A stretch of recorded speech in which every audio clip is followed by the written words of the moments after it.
नमस्कार, मैं प्रतिमा पांडे। हमारे व्रत और त्यौहार में आपका बहुत बहुत स्वागत है। आज हम आषाढ़ मास के योगिनी एकादशी की कथा सुनाने वाले हैं, जो धर्मराज युधिष्ठिर के कहने पर श्री कृष्ण जी ने उन्हें सुनाई थी। एक बार धर्मराज युधिष्ठिर ने भगवान श्री कृष्ण से कहा कि हे मधुसूदन, मुझे आषाढ़ मास के कृष्ण पक्ष की एकादशी के बारे में बताइए कि इस एकादशी का नाम क्या है तथा इसका क्या महत्व है। तब श्री कृष्ण ने कहा कि हे पांडुपुत्र, आषाढ़ मास के कृष्ण पक्ष की एकादशी को योगिनी एकादशी के नाम से जाना जाता है और इस व्रत को करने से मनुष्य के सारे पाप नष्ट हो जाते हैं। योगिनी एकादशी व्रत इस लोक में यानी मृत्यु लोक में और परलोक में भी मुक्ति दिलाने वाला व्रत है। हे धर्मराज, ये एकादशी तीनों लोकों में प्रसिद्ध है। इसके व्रत को करने से मनुष्य के सारे पाप नष्ट हो जाते हैं।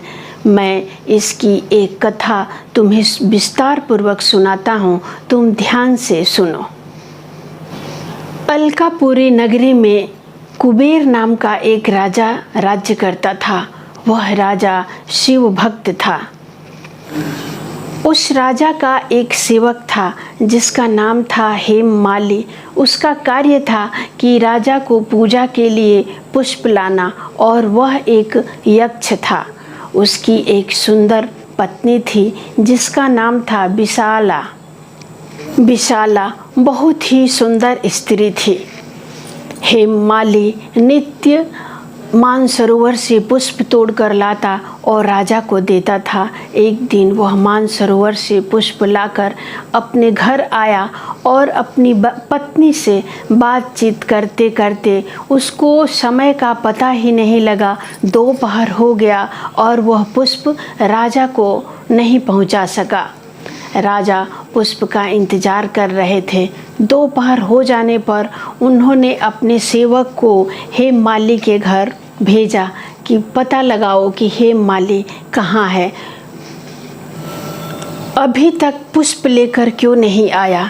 जब सेवकों ने हेममाली के घर जाकर पता लगाया तो उन्हें पता चला कि हेममाली पुष्प राजा को न देकर अपने स्त्री के साथ रमण कर रहा है। इस पर राजा बहुत ही क्रोधित हुए और हेममाली को बुलाने की आज्ञा दी। डर से कांपता हुआ हेममाली राजा के सामने उपस्थित हुआ।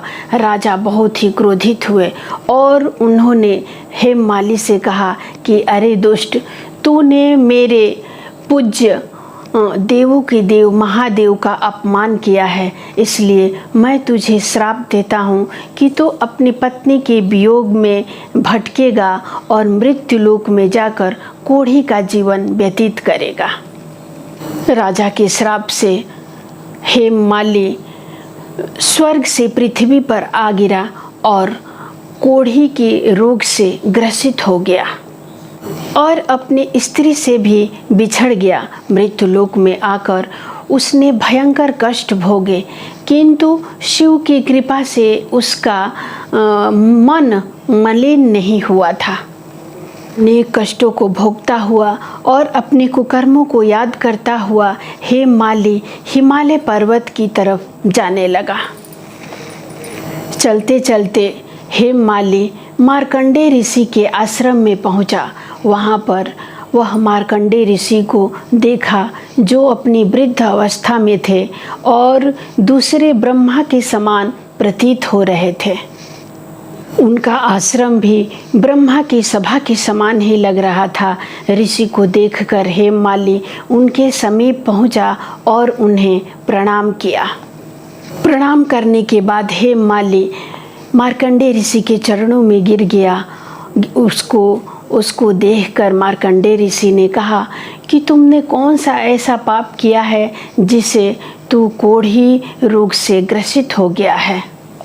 महर्षि की बात सुनकर हेममाली ने कहा कि हे मुनिश्रेष्ठ, मैं राजा कुबेर के यहाँ एक माली का कार्य करता था। मानसरोवर से प्रतिदिन शिव जी की पूजा के लिए मैं फूल लेकर आता था और राजा कुबेर उसी पुष्प से देवों के देव महादेव की विधि पूर्वक पूजा करते थे। एक दिन मैं अपनी पत्नी के साथ रहा और मुझे समय का ज्ञान ही नहीं रहा।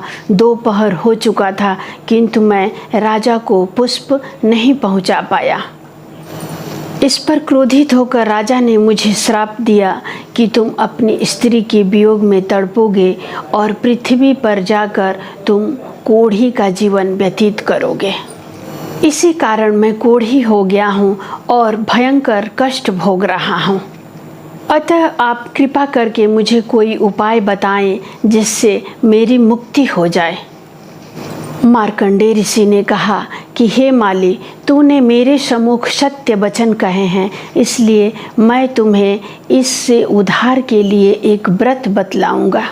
अगर तुम आषाढ़ मास के कृष्ण पक्ष की योगिनी एकादशी का व्रत रखकर भगवान विष्णु की विधि विधान से पूजा करता है और उनके मंत्रों का जाप करता है तो तुम्हारे सारे पाप नष्ट हो जाएंगे।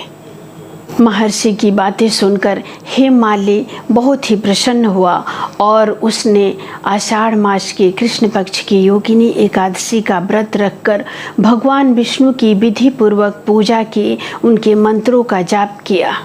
इस व्रत के प्रभाव से वह अपने पुराने स्वरूप में आ गया और अपनी स्त्री के साथ सुखपूर्वक रहने लगा। भगवान श्री कृष्ण ने कहा कि हे युधिष्ठिर, इस योगिनी एकादशी का पुण्य फल 88,000 ब्राह्मणों को भोजन कराने के बराबर होता है और व्यक्ति के जीवन के सभी पाप नष्ट हो जाते हैं और अंत में मोक्ष प्राप्त करके व्यक्ति स्वर्ग का अधिकारी होता है। इसलिए जो भी व्यक्ति एकादशी व्रत रखता है, भगवान विष्णु की विधि विधान से पूजा करता है और एकादशी व्रत की कथा सुनता है, उसे बहुत सारे पुण्य फलों की प्राप्ति होती है। इसलिए आप लोग सभी लोग कथा अवश्य सुने। अगले वीडियो में हम फिर एक नई जानकारी के साथ उपस्थित होंगे। नमस्कार।